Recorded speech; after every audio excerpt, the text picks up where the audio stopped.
جب وہ رحیم بنتا ہے نا، عرش ہلا دیتی ہے، مظلوم کی چیخ اسی وقت عرش ہلا دیتی ہے. اسی لیے کہتے کسی کی آہ نہیں لیتے. ٹھیک ہے، کسی کی دعا نہیں لے سکتے تو آہ بھی نہ لو. اور آہ نہ لیتے ہیں نہ دیتے ہیں، اس لیے آپ بھی کوشش کریں گے آپ کی ایویں نہ آہیں نکلی جائیں، ایویں نہ ہر وقت آپ مظلوم بنے رہے ساڑھے تے بڑا ظلم ہوا جی. ٹھیک ہے، کوشش کریں آپ کا ظرف وسیع ہو اور آپ درگزر سے کام لے سکیں. جو سرکار دو عالم نے کر کے دکھایا بار بار، پتھر کھا کے، دانت شہید کرا کے، بچے ذبح کرا کے کربلا میں، چیخ نہیں ماری انہوں نے.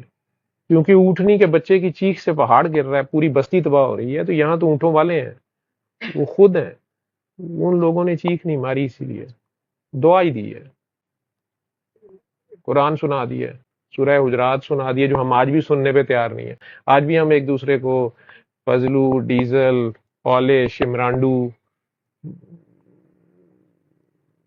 فتنہ، پتہ نہیں کیا کیا کہہ رہے ہیں. ایسے ہی ہے. تو پھر کیا اس سے کیا گلا ہے؟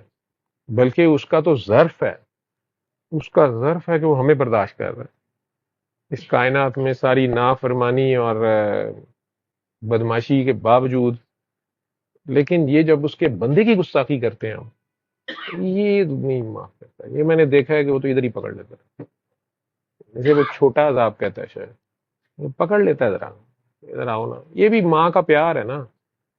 ماں بھی کئی بار کان بھی پکڑ لیتی ہے، پھینٹی بھی لگا دیتی ہے، نکر نیچے کر کے ٹیکا بھی لگواتی ہے، اسی طرح بندے کا پتر بنے. ٹھیک ہے، تو اللہ خیر کرے گا.